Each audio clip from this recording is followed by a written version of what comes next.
Hey, it's late August, and with the cool evenings, if you're anything like me, your mind is sifting and thinking about winter. Snowy nights, big open powder runs. And it's that time of year that I really have to try to stay focused. Or I just sit around all day and watch ski films and flip through all the new ski magazines that are showing up in my P.O. box. To me, September is one of the busiest months of the winter.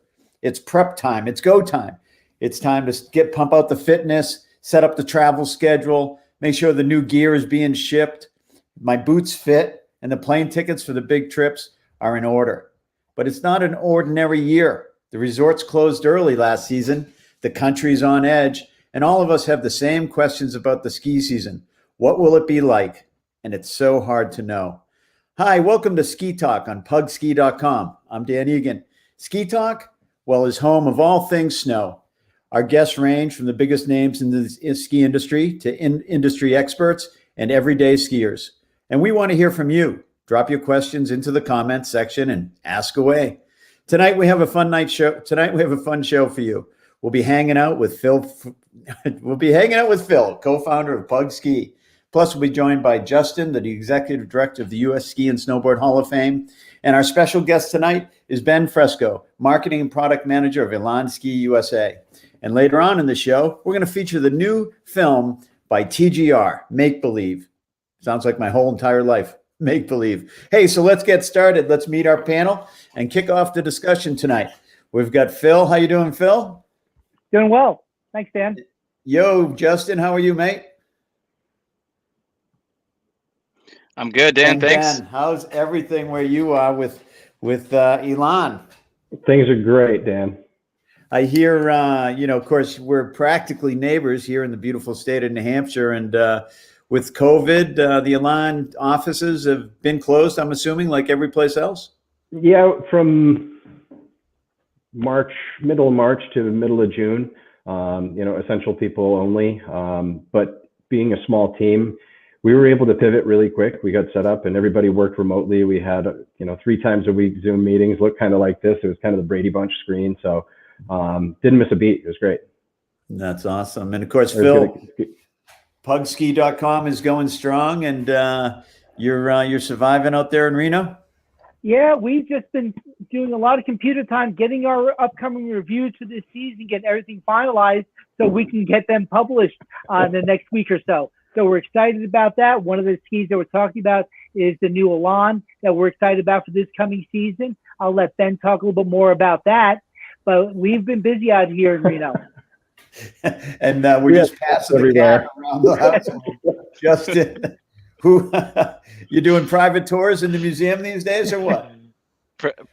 Private tours, canine, feline, apparently the whole gamut. Yeah, we're open for business. It's been a crazy summer, but when it rains, my phone rings because there's all these people recreating up here in the Upper Peninsula of Michigan, and as soon as that rain starts coming down, they want to come and see the ski museum. So I'm over, pretty much on the half hour with private tours. We're giving people the entire museum to themselves or their family or their clan. Usually it's anywhere from 2 to 12, 15 people all traveling that come in there and bombard the ski museum and spend half an hour to an hour and a half in there. It's been great. We're doing sort of shut down. We're a little handicapped by that, but we're gonna persevere. We're gonna figure out a way to get things back on the rails and push forward. That's great. That's great. Now it is that time of year, as I said. Everybody starts thinking about skiing, and they start reading all the reviews in the magazines. And Ben, of course, the Elan Skis, as always, are awesome. The Ripsticks are doing great. I've really enjoyed ripping around on them. And tell us about what's in store and what you got going. So we're really happy with the reviews so far this year. And so Ripstick is all new for 2021. And, one of the things that was really important during the process was to give it the additional horsepower that some people wanted, but not get away from the playful, poppy personality that the ski had really been known for and made it successful. So we've got some good construction changes and some great new graphics, stuff like that, that really drives the ski. And we're pumped to get them on snow on people's feet this year. I know that we have, I think, a little bit of a slideshow from Slovenia. And of course, I've skied in Slovenia, and I think the opening shot of this slideshow is Bled. Is that true? Is that the castle on the island? It is. Lake Bled, one of the most beautiful places on earth, and still a relatively undiscovered place. And I'm bummed. I got skunked the last time I was there because it was, I think, March 10th, 11th, and 12th that we were there. We were supposed to go skiing following our product development meetings, and had to fly home in a hurry. So, but that's Lake Bled, and if you're looking at this photograph at about 12:30, 1 o'clock, in the background is the Elan factory. So we're about 3 miles from Lake Bled, and really just nestled right in the foothill of the Alps. So there is skiing almost right out the back door from the factory, which makes it really special. So certainly is. And I know when we were there, we went to the factory. It was amazing. That was in 1991 when I was at that factory, and saw my first pair of the SCX, the big wide shape ski. That blew me away. Ski that changed the industry. It changed the industry. Amazing. And of course, being on our straight 207s, we thought they were nuts. Well, what's nuts is I have a pair in the wrapper, original SCX, but they're 203s. So you're welcome to give those a rip. Those are probably pretty fun to turn. They would torque out. Now, of course, a big part of what's going on with pugski.com is the annual auction for the U.S. Ski and Snowboard Hall of Fame. And Phil, I think you're auctioning off some of these Elan skis. Yep. Yeah, we've got a special pair of prototypes here of the new Ripstick 96. Coincidentally, does match Ben's shirt. So that is a quite interesting coincidence there. But we made special skis here. Graphic actually goes back to the old Elan graphics from the old RC series. And they even brought the RC name up front here on it. It does, I'm going to let Ben get a little more in the technology aspect of it. But we did test these skis this spring. And if you go over to pugski.com, we do have a review up there on the ski. It is a tester's choice of our skis coming into this upcoming season. But what we've got here is this pair of skis and also a pair of bindings go with them, that the proceeds from this sale and this auction go to the Hall of Fame and to support the U.S. Ski and Snowboard Hall of Fame. So it's key here. And also you're going to have the opportunity of having some skis that, quite frankly, nobody else has out there on the hill. Maybe a couple of hundred pairs of these were built for worldwide representation, but this is going to be a great opportunity for somebody to get out and have some special skis out there on the hill. And what's also interesting with these new skis, and Ben mentioned the lightweight playfulness, we've got a ski here that actually is as good going uphill as it is going down. So if we're looking at a ski that you want to maybe go into a little more in the backcountry and avoid the resorts, this is going to be a good option for you in a ski. So we've got a great opportunity here. I've got my test skis here that I skied last year right next to them. But as far as visually, you've got something special with these skis. And again, it's got Elan green colors. So, I mean, you're going to be seen out there on the hill, but this is really a fun ski for you to get out on. Ben, I think we got to get Phil on the road. Can we? Should he be out there hitting up the retailers and doing all the pitching, or what? Yeah, absolutely. I couldn't have said it better myself. It is an amazing ski, and they're light, Ben. I mean, they are light, and it's amazing. Now, these prototype skis, I have to comment on this because, as Ben knows, I ask for them every year. I've yet to find a prototype ski. They're hard to come by, Ben, aren't they? Yeah, this one especially because it's the first time we've really put a graphic on it, and it was. I think it was important because we were leading into our 75th birthday, right? 2020 marks 75 years of Elan, so we wanted to play with the graphic and use that 1986 RC Complex graphic, but with the Elan black and green colors. So it's pretty versatile in terms of A, it's a great testing piece, and B, I think it looks pretty sweet. What's now? You got something going on with Mr. Ingemar Stenmark, right? Did you do a sort of a kick throwback version of his original ski, or what'd you do? Essentially, that's the RC complex in its original form, or at least as close as we can get, will come back this year too, and that'll be a pretty fun piece. Do we have a picture of that? I think we have a picture of it, do we? I did not send one, but if you have one, it's one of those things that we're actually launching in October, which is kind of the official start of the birthday season for us. But yeah, straight ski. Think about it. 200 centimeters long. Can you still do it? Can you still bring it? Well, of course, Justin can bring it on the straight skis. He's never left them. Well, so Phil's seen him at the museum too. We have a couple old school sets of Elans, but I don't know if you guys know this guy Bill Irwin. He gave me a total schooling on this ski from '86 to '92 and everything that happened on it. And Bill's such an amazing guy. Yeah, such an amazing guy. Rocking it, living up in Maine these days. Ben finally let him retire, I heard. So he's we don't let him get too far away. Yeah, exactly. He's setting crab pots out in the Atlantic Ocean right now and not having to worry about selling skis. He's hoping Ben does it for him. But it's a super cool ski, and we've got some really cool throwbacks from back in the day at our museum in Ishpeming too, that are pretty cool. I'll put some pictures of those tomorrow when I go into the museum and into the comments on the Facebook feed for sure, Dan.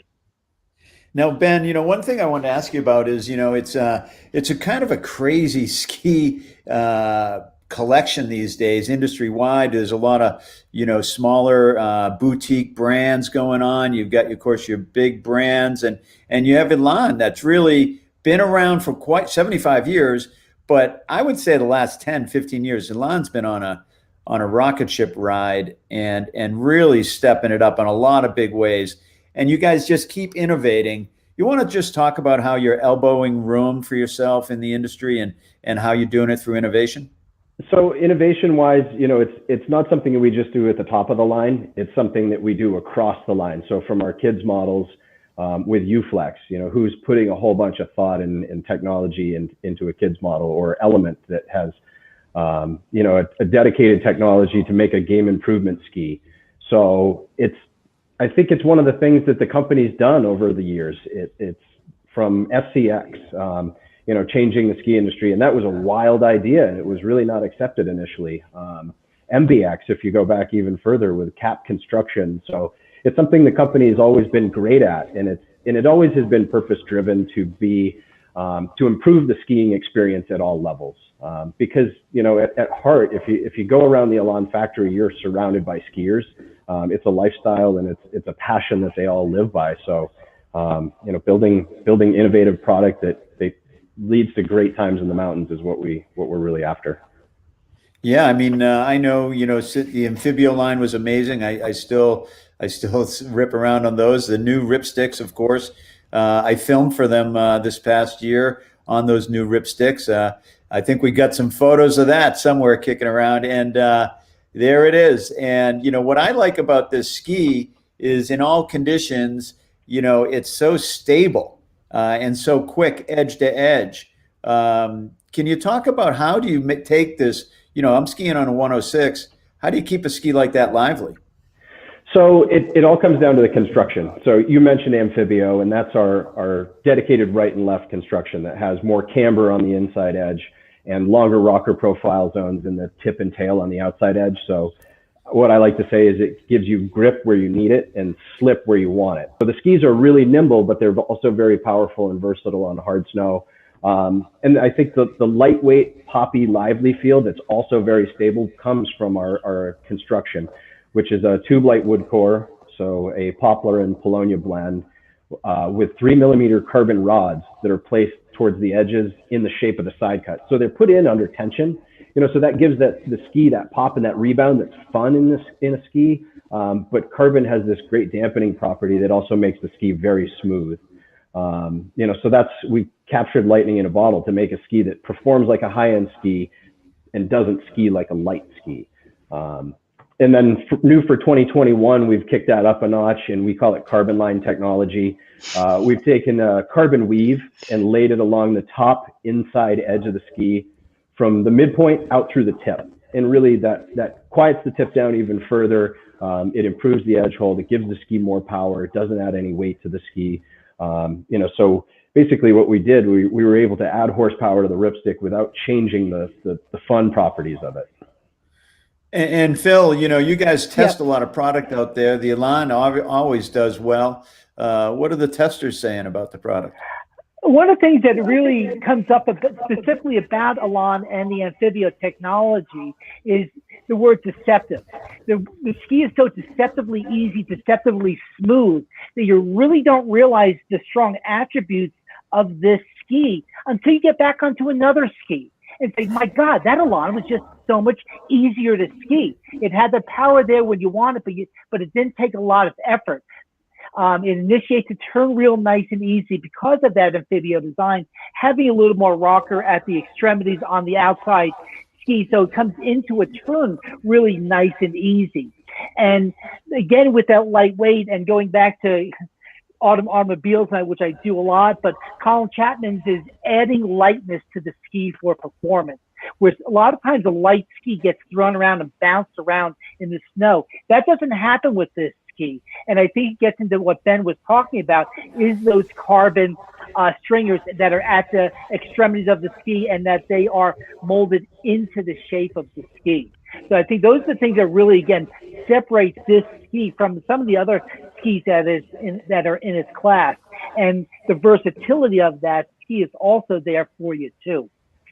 The one thing, actually, we had a question come up with these skis that are up for auction. Yes, they do come with a set of bindings. They come with Elan branded Tyrolia Attack 11 bindings, which is a grip walk compatible binding. So those are included with the auction. So you're going to get them along with the skis for yourself. So the point that, again, with Elan and the heritage and the innovations they've done is with the Amphibio, the junior skis, which are arguably the best in the industry because they do one that a lot of kids skis don't do, is this ski bends. And it does not take a lot of pressure. When you think about a 40 or 50 pound kid and you put them on an I-beam, this ski doesn't turn. And if a ski doesn't bend, the ski doesn't turn. That ski, that U-line that they do for their little kid skis, really is a game changer for little kids getting into skiing. And it's probably one of the most important innovations that we have seen in the industry that really has gone unnoticed, something that we've been proponents of that concept and that design since it was introduced a number of years ago. I mean, that's a big point, Ben, that you see a lot of those in the rental shops. You see a lot of kids on that ski. Talk a little bit about that. That is a game changer. Yeah, so U-Flex is, we remove material from the ski in the form of small ribs, and it makes the ski lighter and it makes it 25% softer. So that, especially, that's important when you get down into ski lengths 90, 80, and 70. Those things don't bend in traditional construction. If you can't bend a ski, we all know you can't make it carve. So we can get kids forming good habits early on snow and really enjoying it. So it's a win-win, right? We build this product that the kids love to ski on, and the parents love to see the progression of their kids. So I think that's a very important recipe, is to keep everyone happy at the hill. My parents always said I was getting bad habits on the hill, but I don't think they were talking about my ski technique. I'm not sure. Growing up in the ski industry does that. It's true now that the Wingman 86 was an amazing ski, and of course back here in the East Coast that's a ripper. And then now with the Ripstick 88, how do you compare them? So Ripstick 88 definitely falls more in the freeride lineup, and Wingman 86, whether it's the TI or the CTI, falls more into that front side all mountain ski. And the 88 is going to have that lighter, livelier, poppier, playful feel that is part of the Ripstick collection. The Wingman 86 is going to be definitely a more edgy, drivey ski. But a lot of the principles apply. The Amphibio profile, we use a little bit different, but it's kind of the precursor to carbon line technology, and it's Amphibio True Line. So again, it's right and left specific construction and rocker profiles. And I think it's worth mentioning is that when people hear right and left ski, they assume that it's in side cut. It's not. Our skis are normal side cut, just like every other ski out there. It's the right and left comes from the rocker camber profile and the construction, because it just makes sense, right? You know, everything in our life is essentially rights and lefts, from golf clubs to what side of the bed you sleep on, that sort of stuff. And shoes, you know, shoes is an interesting one, right? 2,500 years ago is the first evidence of shoes, but they were all built on straight lasts until the 1800s. You know, so it took a long time for people to wrap their heads around right and left. So maybe over the last 10 years, they're starting to come around. The people always comment that I have my skis on the wrong feet. I have to look down and go, "Oops, I guess so." I get that all the time from the too athletes. deep, man. The snow's so deep, I can't tell. Ben, it's nice to have you here. We don't want to occupy too much of your time. Very nice to be here. Thanks, Ben. And Thank you very much for having me. As we're heading off into the season, of course, people have a lot of questions. Just give us a quick update in the retail world. You're in touch with the retailers. They must be getting amped up. Just give a little insight.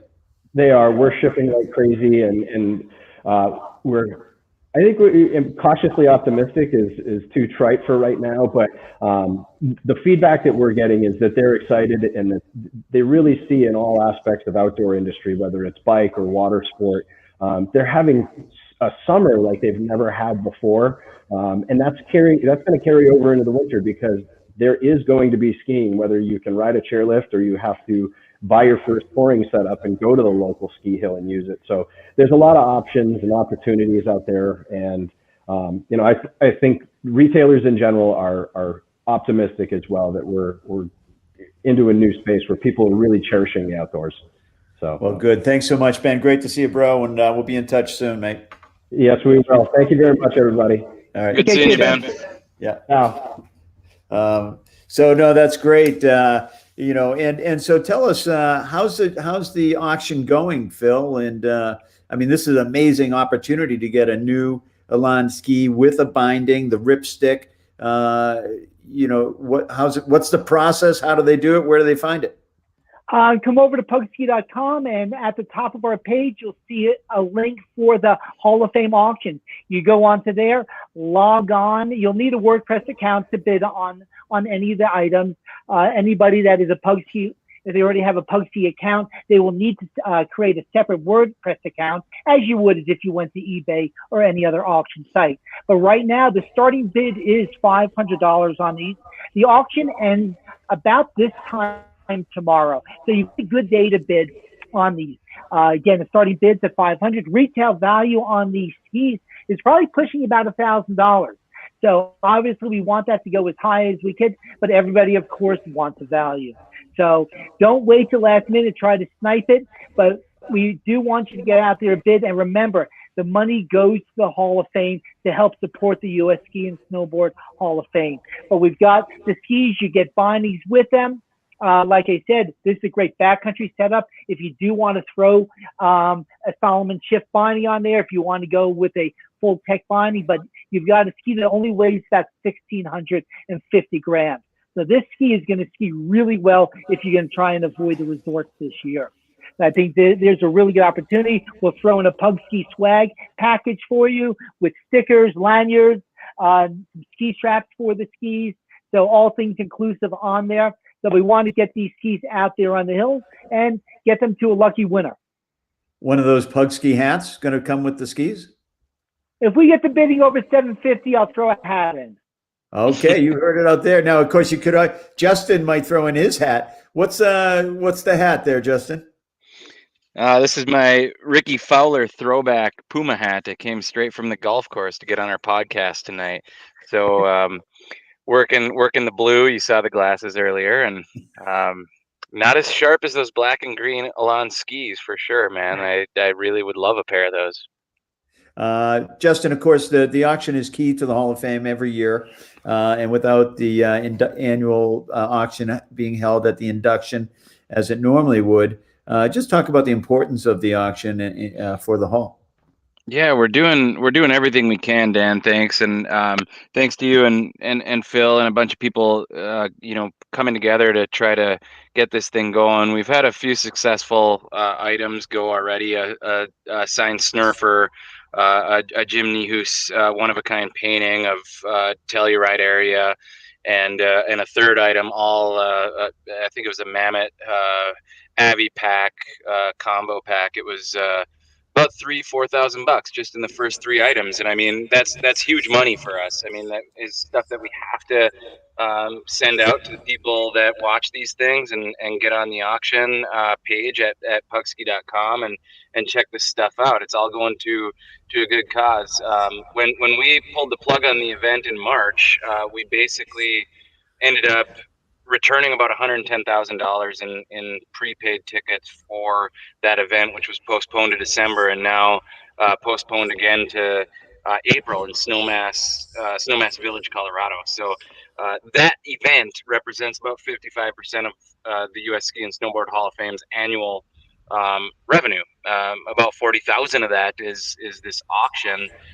So Phil and I and Trisha and a bunch of other people, with gracious sponsors like Elan and some other really awesome companies, have all done all the work. We have all the stuff, and this auction is kind of a be-all, end-all place where we're hoping people can go check it out, bid on the items just like they would on site in Sun Valley, and get this stuff into rightful owners that can use it.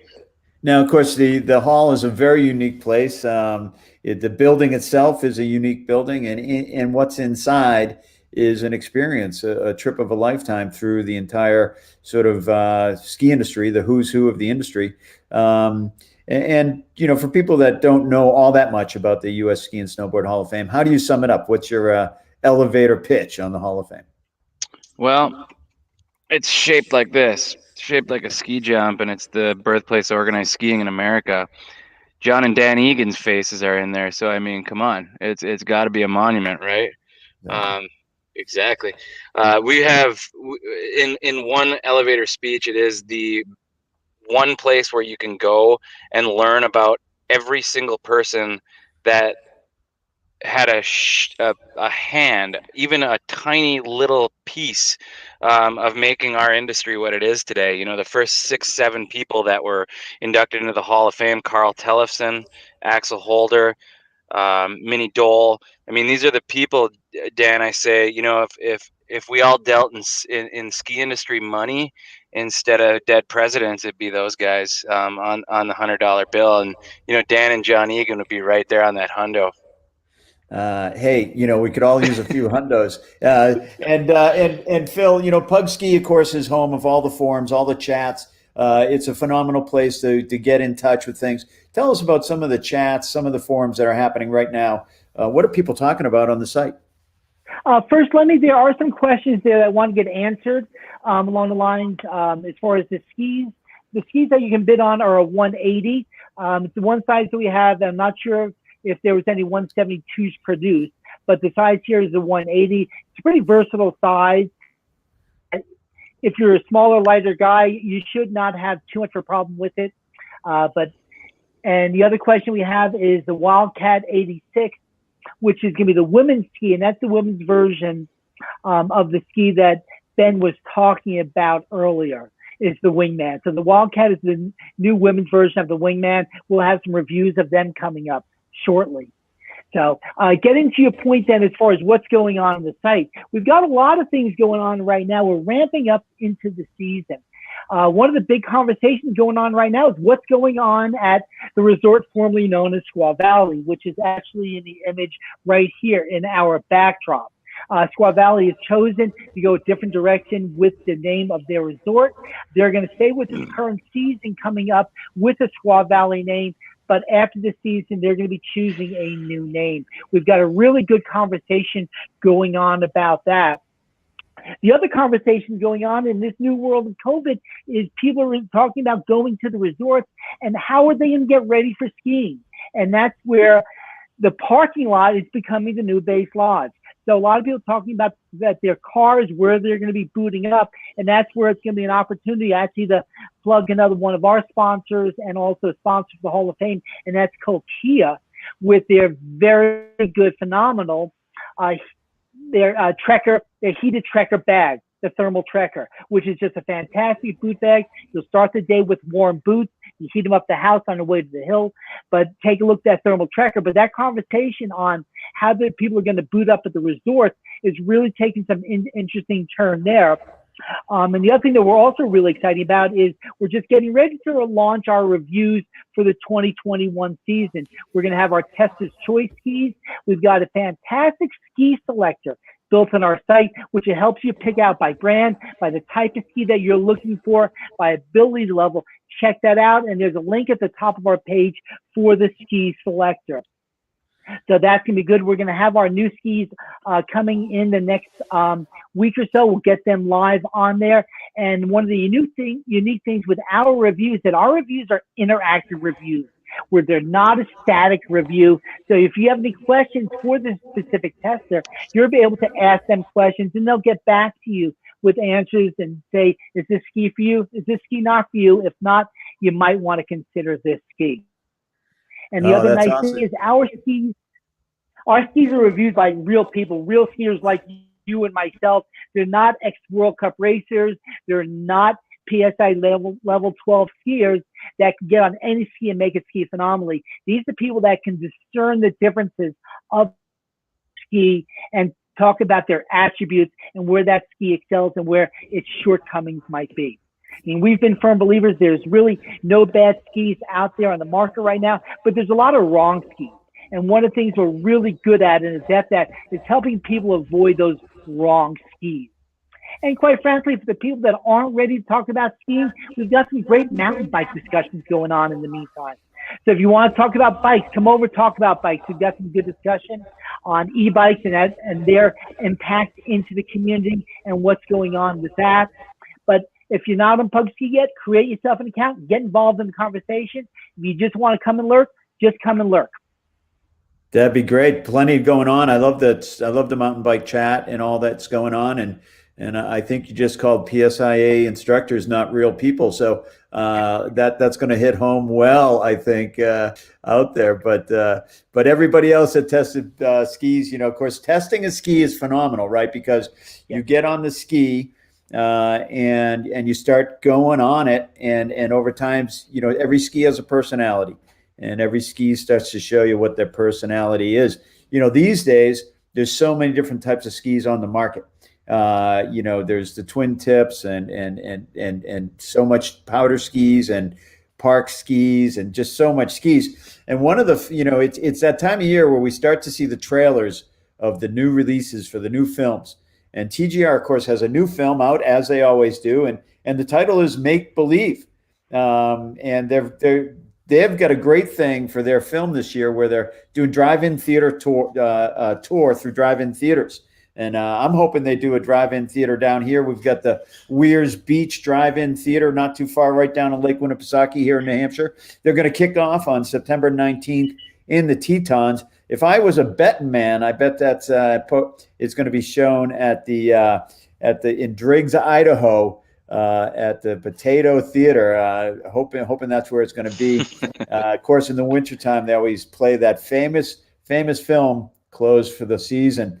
Hey, the tour dates and location, you can always go to TetonGravity.com. Make Believe is a big film with big names in it. And one of the biggest names in it this year, of course, New Hampshire's own Kate Zelliff and Parkin, who is the king of the king and queens of Corbett's. So this is a movie that's loaded up. We're going to show you the teaser right now.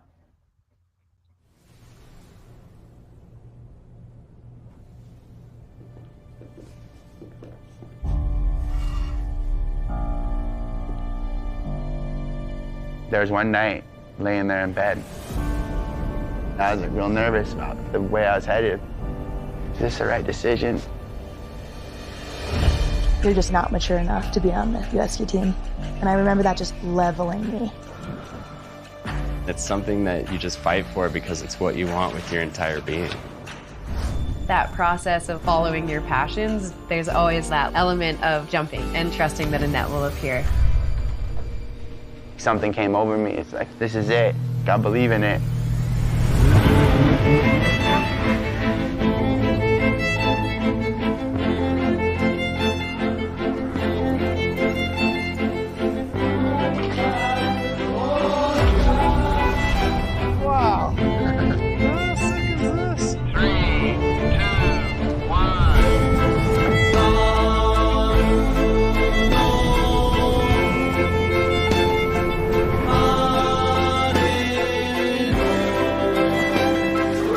Smoothies 100. Let's do this. Go, go, go.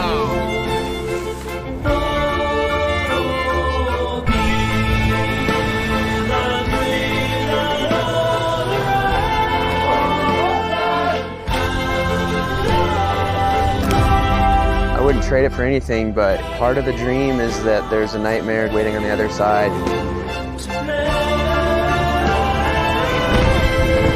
Oh my God.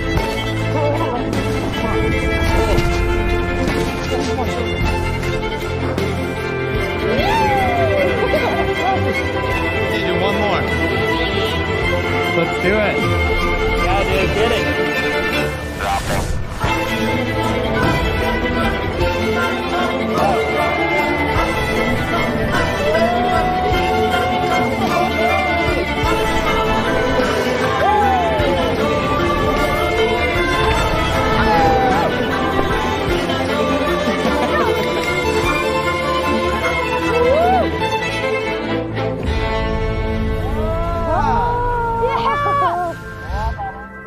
When you're a kid, it's just dreaming up a fantasy or having an idea of something that's not quite real. But if you really believe something with all of your heart, it's probably a matter of time before it becomes a reality.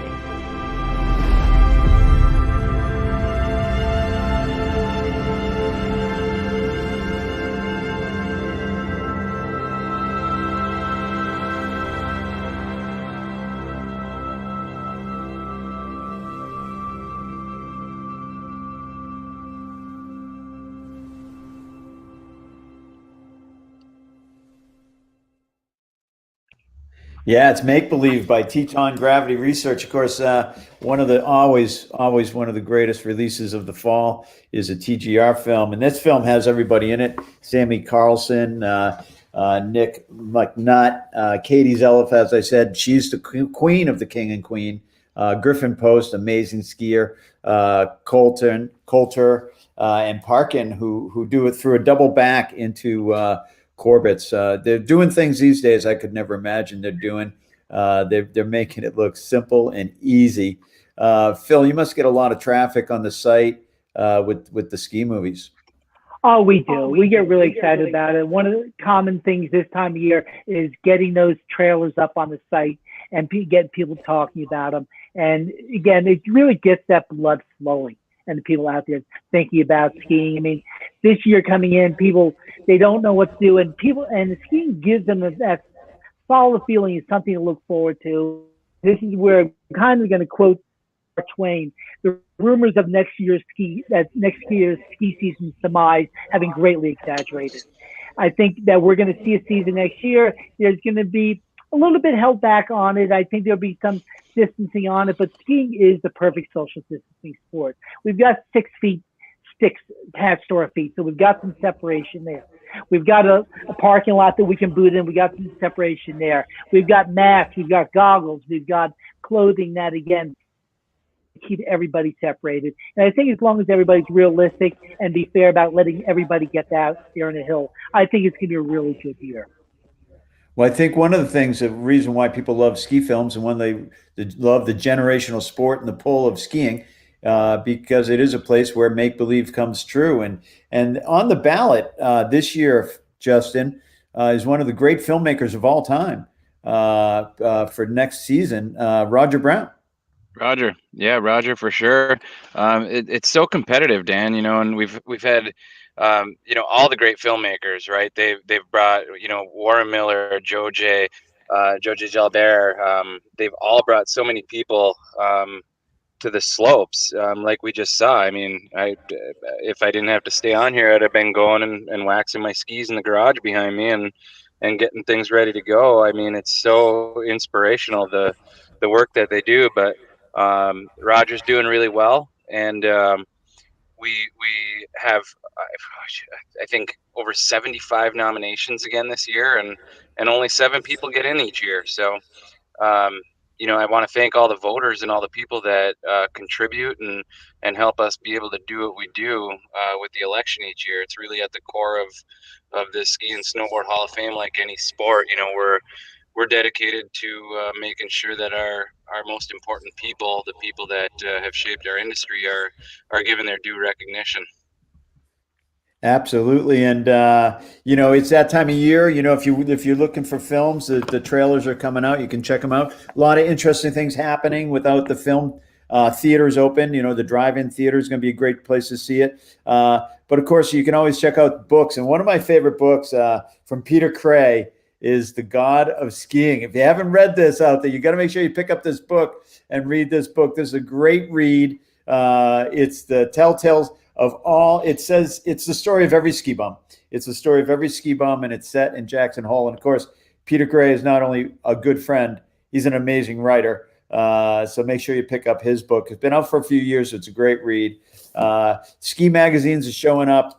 They still print them, folks. You can still get your magazines. Of course, I'm a big fan of ski history. This is a great read. Lot going on in here. And they're one of the partners of the Hall, of course, the International Skiing History Association. And there's so much happening. The other thing that's really interesting with COVID and what's all the pent-up demand, there's a lot of great videos and clips on people's and websites. Of course, on Pugski's social media on Facebook, there's a great video posted on the new building going on at Mad River Glen. And over at Bolton Valley, our good friends, the Deloriers, of course, Kit Delorier, wife of Rob Delorier, is going to be an inductee here in the Hall of Fame. But Ralph Delorier is featured now. They're on to season 2, Talks with Ralph. And you can find that at Bolton Valley's Facebook page. Ralph Delorier, the founder of it all, he's talking about how he bought a dairy farm for $25,000 from the farmer on a handshake so that he could close off the land he needed for Bolton Valley. And what a legend, Ralph Delorier. So check out all the sites, lots of things going on. Stay with us here for more at pugski.com and Ski Talk. We're going to be coming at you twice a month, all the way through the fall into the ski season. Make sure you support the U.S. Ski and Snowboard Hall of Fame. Get on there. Grab your Elans now. Price is only going up, folks. They're a limited time offer. It's a special ski, comes with the binding. And let me tell you what, that ski rips. And for myself, Justin, big thanks to Ben for joining us. And of course, Phil, we wish you all the best. Get out there, get in shape. It's going to be the type of season where you're going to be putting on your skins, climbing up. You're going to be social distancing and ripping powder. That just means it still holds true. The best way to ski powder is first. And I know that's my plan for the season, and I hope it is yours too. And we'll see you next time right here on Ski Talk on pugski.com. Nice work. See you guys.